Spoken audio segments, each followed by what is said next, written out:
Muy buenas tardes. De nuevo con ustedes en un programa más de los días miércoles de alto voltaje en cadena radial costarricense. Les recordamos que nos pueden seguir en nuestro canal de YouTube. Los que ven en YouTube, le agradecemos que el like o el inscribirse, que eso nos permite llegar a muchísima más gente.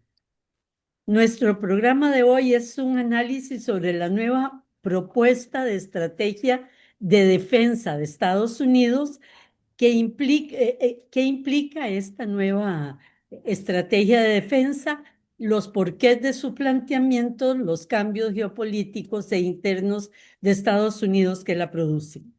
En ella se hace abandono de la prioridad de la confrontación con China y a la vez plantea la transformación del complejo industrial militar norteamericano, un monopolio privado, convirtiéndolo más en una industrialización estatal con las nuevas tecnologías. El Pentágono con este plan ha propuesto un giro enorme en la política de defensa y militar de los Estados Unidos. Lo que está proponiendo es priorizar la defensa de la nación y la defensa de Occidente por encima de los conflictos con Rusia y con China. Es un proyecto y como tal puede cambiar, pero ya empezamos a ver los primeros elementos que van en la línea de esta propuesta del Pentágono. Se dio la movilización de las tropas a Washington y a Los Ángeles para pelear con los cárteles y con la indigencia, tristemente. Y también en la frontera con México se movilizaron los militares en el Caribe y enfrentando a Maduro de Venezuela. Eh, pero como dice el título del programa, la nueva estrategia de defensa de Estados Unidos va cuesta arriba y una cuesta empedrada. El cambio no es tan fácil. El cambio enfrenta la oposición de los neocons de los Estados Unidos con esa obsesión por desmembrar y destruir a Rusia y además el deseo de enfrentar a China, incluso con propuestas ya de una guerra para los años 2030.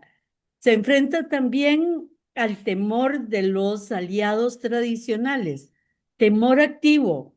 Nos atrevemos a decir que las posiciones de Europa con relación a la guerra de Ucrania y no querer darle fin, tiene que ver con estos cambios de política de los Estados Unidos, el miedo de que las 80,000 soldados distribuidos en Europa sean devueltos a los Estados Unidos y que las bases militares de los Estados Unidos en Europa también sean se vean muy reducidas. Preocupa también a los estados del Báltico, Lituania, Letonia y Estonia, a los que el Pentágono les pasa millones de dólares todos los años para su defensa. Una política más inteligente y menos guerrerista por parte de Estados Unidos, por otro lado, nos augura una lucha por la hegemonía frente a Rusia y China eh, diferente, nos permite augurar que no se dé tan fácilmente lo que ya van de alguna manera encaminado y iba de una tercera guerra mundial. Así que el tema es ese y Fausto, muy buenas tardes. Buenas tardes, Mimi. Como bien decías, en los últimos días, la revista Político declaró haber tenido acceso a un documento fundamental, que es el que vos estás describiendo, la nueva Estrategia de Defensa Nacional. Es un documento que Estados Unidos elabora periódicamente para fijar los objetivos de su estrategia de defensa. Como tal, es un documento de política exterior de fundamental importancia. Antes de analizar los cambios que aparecen en el borrador de la nueva estrategia de defensa de Estados Unidos, para comprender sus cambios de orientación, es indispensable relacionarlos con los cambios que se han producido en las relaciones económicas de fuerza en el mundo, en los cambios ocurridos en la realidad nacional y en las necesidades más amplias de orientación política y social y económica de Estados Unidos.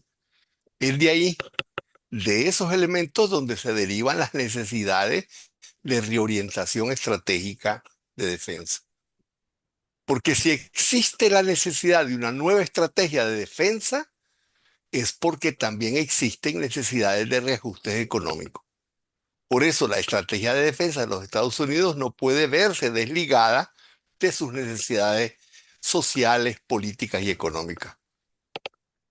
Hoy nos concentraremos en reflexionar directamente sobre los significados y los cambios de la estrategia militar y de defensa propiamente dicha, pero teniendo presente allá detrás en la mente que los cambios esbozados en el nuevo documento de estrategia de defensa corresponden a un entendimiento en los círculos gobernantes, por lo menos en alguna parte de esos círculos gobernantes, de los límites a los que ha llegado la economía y el posicionamiento estratégico internacional de Estados Unidos.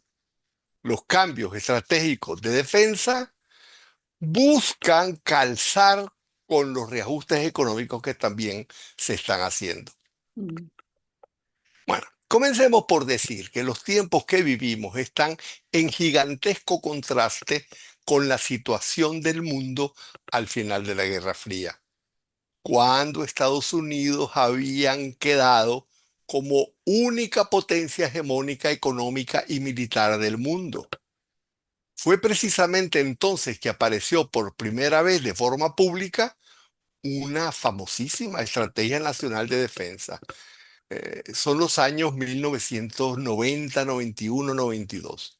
También entonces llegó un borrador de esa estrategia a la redacción del New York Times, que la publicó. Ahí declaraba que estaba expresamente diseñada para asegurar los imperativos geoestratégicos que demandaba el mantenimiento de la supremacía de Estados Unidos. Lo decía con esas palabras. Llegaba incluso a decir que su objetivo era asegurar que ninguna potencia pudiera siquiera imaginar desafiar la supremacía de Estados Unidos. E incluso yo creo que en algún programa lo vimos, se arrogaba el derecho al ataque atómico preventivo. Esa estrategia había sido elaborada por un equipo dirigido por Paul Wolfowitz, un neoconservador ultrabelicista antirruso que desempeñó después un papel importante en la administración de Bush hijo. La estrategia de defensa de Bolshevik se fundaba en la conciencia que tenían los sectores dominantes de Estados Unidos, de nuevo, algunos sectores dominantes de Estados Unidos, que la hegemonía norteamericana había inaugurado una nueva época, una nueva era histórica en el mundo, la era del fin de la historia. La estrategia perseguía asegurar la inmutabilidad definitiva de un orden mundial bajo la regencia norteamericana. El libro El fin de la historia de Francis Fukuyama fue la expresión ideológica de esa estrategia de defensa de Wolfowitz, que era su jefe en el Departamento de Ah, Estado. ese dato no lo tenía, claro. Directamente su jefe. Fue él que lo contrató en el Departamento de Estado. Su programación estratégica fue diseñada por Zbigniew Brzezinski, quien señaló los imperativos geoestratégicos para mantener, dice, el mismo título de su libro, el Gran Tablero, Pero, la supremacía de los Estados Unidos. En esa época se consideraba que lo primero que había que hacer era cortar desde sus raíces un posible renacimiento posterior de Rusia. Podríamos decir que Rusia era para Estados Unidos lo que Cartago había sido para Roma. Había que empobrecerla, rodearla, acosarla y terminar de acabar de una vez por todas lo que la implosión de la Unión Soviética había comenzado. De forma que la guerra de Ucrania es el punto culminante de aquel diseño estratégico. Tengamos eso presente a la hora de analizar la nueva estrategia. La estrategia de 1992 decía básicamente que para que Estados Unidos fundara un dominio mundial permanente, debía mantener en todo el mundo una fuerza militar abrumadora que impidiera el surgimiento de ningún rival geopolítico.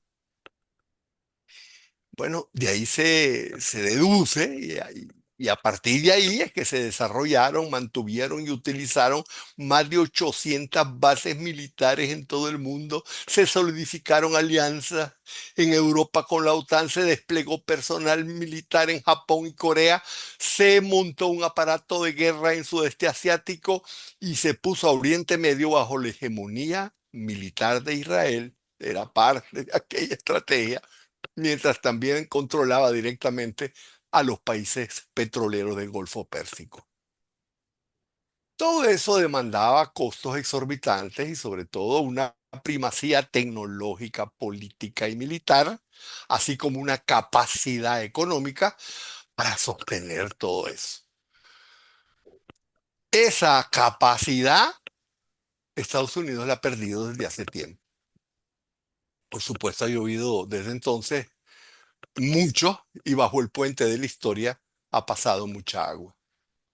En la actualidad, Estados Unidos ya no es capaz, evidentemente, de mantener ese despliegue de fuerzas que caracterizó el periodo posterior a la Guerra Fría.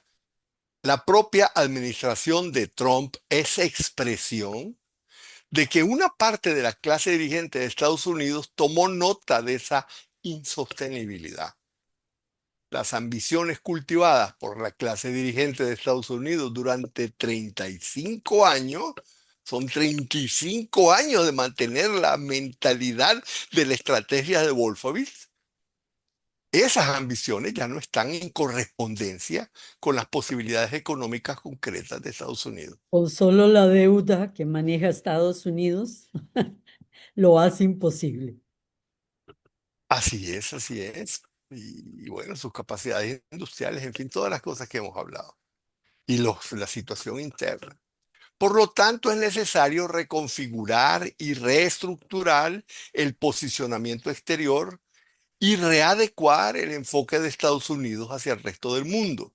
Y acompañando a una nueva estrategia de defensa, Estados Unidos está también desarrollando una nueva estrategia de desarrollo económico para que pueda sostener objetivos de política exterior y de proyección de poder compatibles con sus capacidades. Desde la época entonces de la estrategia de Wolfowitz, junto a la crisis económica de 2008, se cayó en cuenta del crecimiento económico de China y de cómo eso podría plantearle un serio desafío a Estados Unidos. Ahí tuvo lugar un primer replanteamiento estratégico durante la administración de Obama. Se imponía una adecuación estratégica que Obama llamó el giro hacia Asia. Se ha hablado muchísimo de eso. Hillary Clinton, como secretaria de Estado de Obama, comenzó muy, pero muy torpemente a esbozar ese giro estratégico de contención de China. Pero esa adecuación estratégica exigía una seriedad que no se tuvo. Se siguió empantanados en Afganistán y en Irak, atacando Libia, fomentando golpes de Estado en Ucrania. Y en el fondo, lo que siguió predominando fue una visión antirrusa. Ya se había descubierto que la amenaza era China y la mentalidad seguía siendo antirrusa. El giro hacia se quedó en el papel. Fue la administración de Obama más bien la que desató la guerra civil en Ucrania. Bueno, algún día tendremos que reflexionar sobre las grandes oportunidades desperdiciadas por Obama que hubieran permitido una verdadera renovación de la economía, un cambio en la política y la estrategia de Estados Unidos. Obama significó realmente la mayor oportunidad perdida de Estados Unidos desde Roosevelt. Pero quedémonos en la oportunidad estratégica Sí, perdida de porque Obama tenía la capacidad, tenía el apoyo político y el momentum para hacerlo. y el momento, la ocasión de la crisis económica. Bueno, y además el hecho de que haber entendido el Exactamente. papel de China. Pero bueno, vos lo dijiste muy bien. Bueno, en 2016 llegó Trump al poder y él tenía la intención de mitigar las políticas antirrusas de los neoconservadores, pero no pudo hacerlo. Tan pronto llegó al gobierno, incluso antes de llegar al gobierno, incluso antes de la toma de posesión, se abalanzó sobre Trump el escándalo del que ahora se llama el Russiagate, el Russiagate. Obama, antes de dejar el gobierno, había dejado instalado todo un proceso de acusaciones contra Trump, según las cuales Trump era un agente de Putin que había sido electo presidente con ayuda de Rusia. Se levantaron investigaciones manipuladas para llegar incluso a destituirlo. Y eso impidió que Trump detuviera la orientación antirrusa y anti-Putin. Porque cualquier intento de hacer eso habría sido como una confirmación de que las acusaciones de que era un espía eran ciertas. Y para que Y nadie para haga disipar, asociación de la relación que hay ahora de Putin con Trump, se ha probado que fue totalmente montado eso por el despacho de doña Hillary Clinton como arma política. no, por el despacho de Obama, sí, claro, y No, también de desde la Hillary y campaña Obama lo de apoyó, Hillary. pero fue la campaña la que lo Sí, montó. sí, claro, la montaña, sí, se sabe que vino de la campaña. No, ella ya no tenía despacho en el gobierno. Bueno, y para disipar cualquier duda, no pudo detener la guerra civil en Ucrania, ni respaldar los acuerdos de Minsk, y tuvo que adoptar medidas que contribuyeron más bien a deteriorar las relaciones de Estados Unidos con Rusia, como precisamente la retirada de los tratados sobre cielos abiertos y los misiles nucleares intermedios. O sea, Terrible. todo lo que ahora ha, ha sido terrible e incluso ha permitido la superioridad militar rusa. Y además entregó Javelins antitanque a Ucrania dentro de la guerra civil que estaba teniendo lugar. Así que habiendo comprendido el desarrollo de China, no lo tomaron realmente en serio. La dominación de la corriente neoconservadora bajo Hillary Clinton y Joe Biden hicieron imposible una nueva reorientación estratégica. Sin embargo, Trump, en cambio, sí pudo iniciar un verdadero cambio de enfoque hacia China. No lo pudo lograr con Rusia, pero sí lo hizo con China. China fue entonces identificada como el principal rival estratégico desde el punto de vista económico, industrial, de innovación tecnológica, y se elaboró un programa de contención de China basado sobre todo en aumento de barreras arancelarias y no arancelarias. Pero China también planteaba desde entonces un problema militar. Y en 2018 se publicó un documento del propio Pentágono en el que se planteaba que una parte muy importante de la propia capacidad bélica de Estados Unidos dependía de suministros de materiales críticos de China. Y ahí aparecía que las empresas del propio complejo militar e industrial norteamericano se habían deslocalizado a China, parte decisiva y estratégica de la producción de sus componentes bélicos.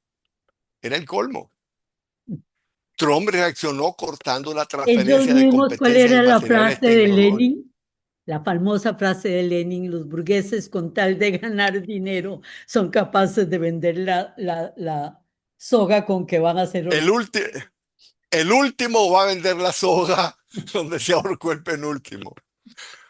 Trump reaccionó cortando la transferencia de competencias y materiales tecnológicas de Estados Unidos a China, con una serie de políticas discriminatorias tecnológicas para sabotear el auge de China.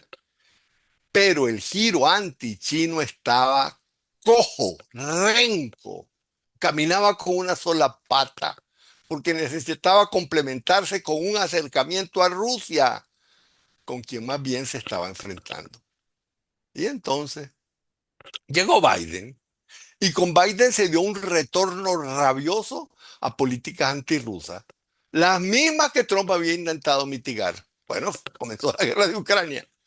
La idea frustrada de Trump siempre había sido la de construir una relación por lo menos conflictiva posible con Rusia. Para él, Rusia representaba un elemento central, crucial de la estrategia de contención de China. Trump decía no es posible contener a China si China está además con Rusia. Y entonces, desde 2020, la política antirrusa de Biden en Ucrania creó una situación irreversible. Rusia se vio empujada hacia Oriente más que antes, más incluso que en 2014, con Biden intentando poner a Rusia de rodillas, derrotarla militarmente, quebrarla económicamente y provocar la caída de Putin. Con todo eso, Rusia no tuvo más remedio que establecer relaciones económicas, políticas, militares, tecnológicas de todo tipo, hasta amistad personal con China y con Ninguno de India. los presidentes se han reunido tantas veces en los últimos años como Putin y Xi Jinping, en número de horas de reunión. Sí, no, es una cosa extraordinaria. Y yo creo que antes de pasar a estudiar el tema de la nueva estrategia de defensa de Estados Unidos, podemos hacer Va a un ser alto. mejor. Regresamos con ustedes en unos minutos. De nuevo con ustedes, en el corte del programa, Fausto estaba, en la primera parte nos habló de todos los antecedentes que tienen que ver con esta nueva estrategia, a la que creo que ya vas a entrar, Fausto. Efectivamente, eh, el autor de la nueva estrategia es Elbridge Colby. Elbridge Colby había sido nombrado por Trump en su primer mandato en 2017 para que elaborara una estrategia de defensa que rompiera con el paradigma de Wolfowitz. Expresamente así, Mm. Colby fue el principal representante del Departamento de Defensa en la elaboración de la estrategia de seguridad del 2017. Trump estaba encantado con esa estrategia, correspondía perfectamente con su visión, pero no pudo implementarla porque todo el aparato neoconservador antirruso rabioso del Departamento de Defensa censuró las ideas de Colby. Colby tuvo que irse. Esa estrategia, sin embargo, no se fue a la basura, porque Colby la profundizó y en 2021, cuando Trump ya no estaba en el poder, la publicó en un libro interesantísimo que se llama Strategy of Denial, estrategia de negación. Se está refiriendo a la negación de las capacidades militares de China. Cómo lograr que China no se convierta un hegemón en Asia, básicamente. Antes de seguir adelante, debo decir que esa no es la actual nueva estrategia de Colby. La nueva estrategia que anunció Político es un verdadero cambio con relación a la primera estrategia del mismo Colby. Si la estrategia de Colby del 17 era una revolución, esta es una revolución 180 grados. dentro de la revolución. Los grados no me dicen, lo que estoy queriendo decir es que la primera era una revolución con relación a la de Bolsheviks Sí, y claro. esta es una revolución con relación Mención a al Colby. a la que él Entendido, mismo había hecho. entendido. Por eso, para apreciar la nueva estrategia de Colby en 2025, debemos contrastarla no solo con la de Colby, con la de Wolfowitz, con el hegemonismo antirruso de aquella época, sino también con su primera versión de 2018, en la primera administración de Trump. En 2021, Colby sostiene que hay que realizar una ruptura epistemológica fundamental con relación a la estrategia de Estados Unidos hasta ese momento. Primero que todo, rompe con la doctrina Wolfowitz y dice que Estados Unidos ya no puede mantener un compromiso global como el que se había teorizado cuando Estados Unidos era la única gran potencia hegemónica del mundo. Ya esa primera estrategia de Colby era un aterrizaje. Colby parte de esa premisa y entonces identifica a China como su principal adversario y Fausto, propone, perdón, pero el cable está golpeando el micrófono y se escucha. El cable que cuelga delante tuyo, ese está ya, golpeando el micrófono. Ok. ya, correcto. Ah, aquí. Exacto. Bueno, Colby parte de esa premisa y propone impedir que China se convierta en la potencia hegemónica en Asia. Pero Colby también entiende que como los tiempos han cambiado, Estados Unidos no puede ni debe enfrentar a China Mm. solo, que no tiene capacidad de hacerlo. Y entonces el elemento central de Colby es doble: reforzar sus alianzas, sobre todo en Asia, y de alguna manera impedir que China desate alianzas, especialmente, obviamente, con Rusia. Para ello, Colby propone concentrar los recursos dispersos en Europa y Oriente Medio y reasignarlos al teatro asiático para contener a China. Esa es la línea original del primer Colby. En 2025 nos encontramos a un Colby que ya cambió de criterio, porque al no complementarse la primera estrategia y al haber seguido ciegamente la vieja estrategia del hegemonismo neoconservador antirruso, Ya no pueden contener a China como pensaban. te adelantaste, pero exactamente eso es lo que es. Se produjeron enormes, formidables cambios en el curso apenas de 4 años, de 2020 a 2024. Lo más importante que pasó se llamó Guerra de Ucrania. Lo primero que cambió la guerra de Ucrania fue la potencia cinética de China, que se vigorizó al acoplar su fortaleza estratégica con la fuerza que le estaba ofreciendo una alianza con Rusia y con los recursos rusos. Lo segundo que cambió la guerra de Ucrania fue debilitar el potencial cinético de Estados Unidos al forzar a Estados Unidos a desviar recursos de su objetivo estratégico principal, disminuyendo el proceso de cambio en los propios Estados Unidos. Pero entonces pasó otra cosa, porque lo anterior lo podíamos esperar, pero pasó una cosa totalmente inesperada, total sorpresa para todos. La fuerza de Europa se reveló más bien una debilidad entumecedora y paralizante. La guerra de Ucrania mostró los límites de las capacidades de todo el sistema de alianzas estadounidenses, que es detenido y derrotado por Rusia. Y eso no fue todo, pasó todavía algo más, más serio y todavía más inesperado. El campo de batalla de Ucrania demostró que los sistemas de armas convencionales estadounidenses ya no tienen ventajas comparativas frente a los sistemas de armas rusos, donde en algunos campos decisivos la ventaja es abiertamente rusa, contundentemente rusa.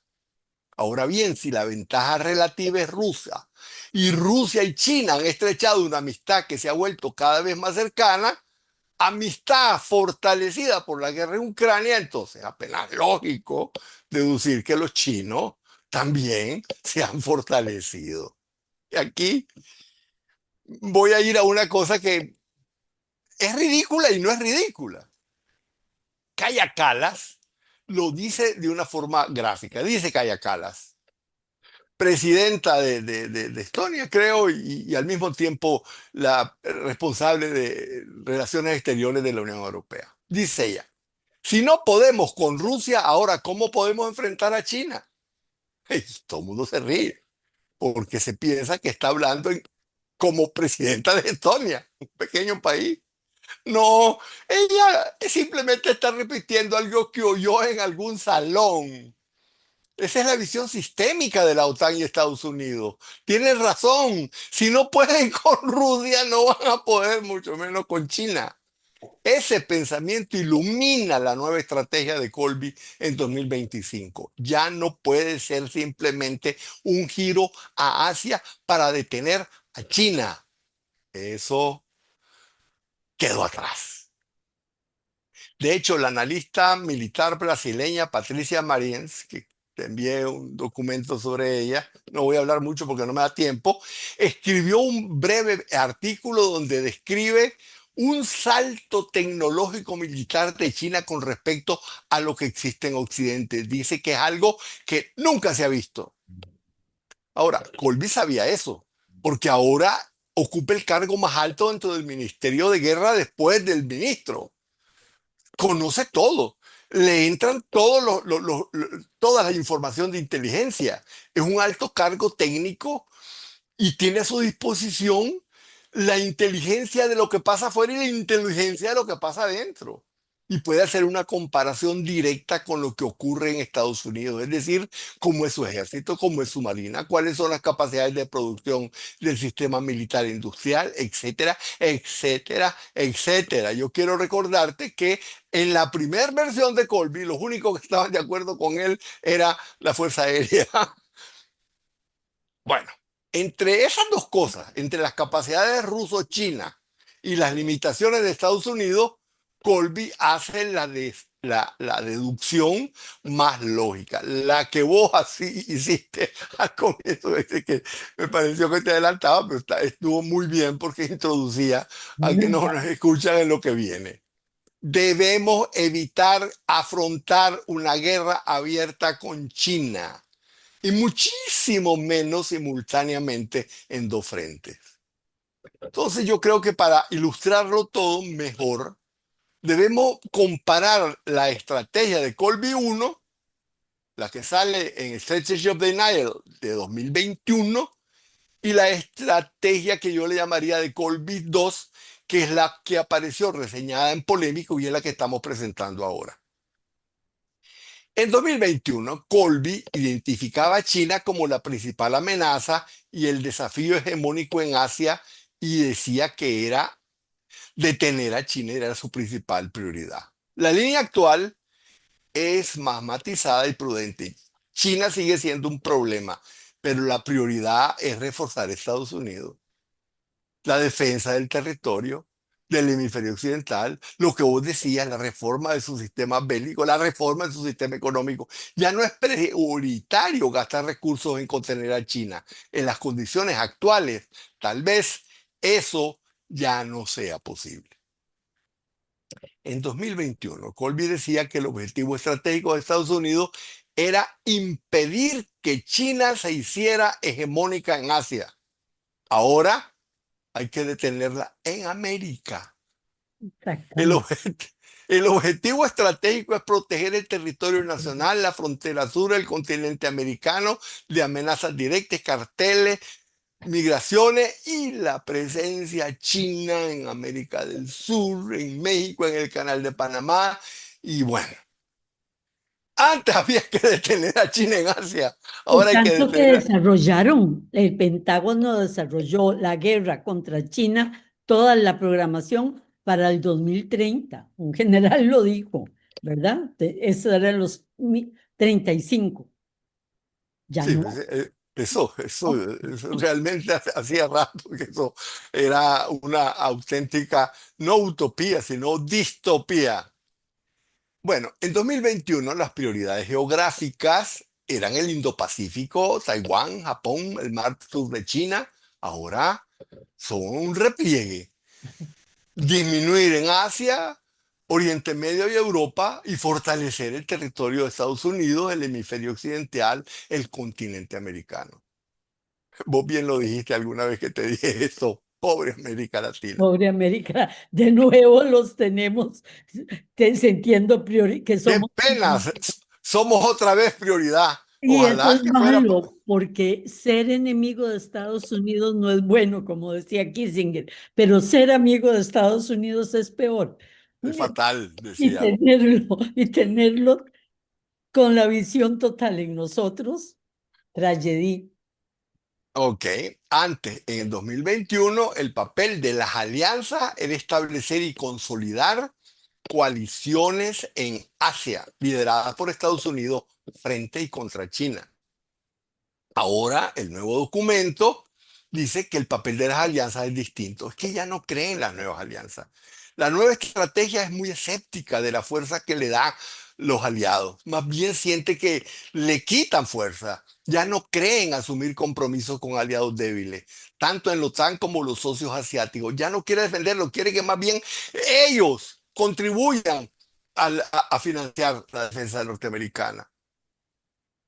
Y mira con enorme preocupación la parálisis estratégica a la que lo puede condenar las políticas de Israel en Oriente Medio, que entre paréntesis acaba de aparecer un documento de de las Naciones Unidas señalando que se está cometiendo un genocidio. Pero No, bueno, perdón, que los muertos no son 65.000 o 67.000, son 660.000 o más los muertos en Gaza, civiles muertos. ¿Ah? ya, eso es nuevo. Lo que yo No, no. acabo de leer en estos momentos es que apareció ya oficialmente de la parte de las Naciones Unidas la palabra Y esto genocidio. que Pero te bueno, digo salió las dos ayer cosas están y eran correlacionadas. exactamente, por una y otra fue que se dieron. Es decir, lo que han aparecido son Bueno, 65.000 cuerpos, pero bajo los escombros está el resto de la población.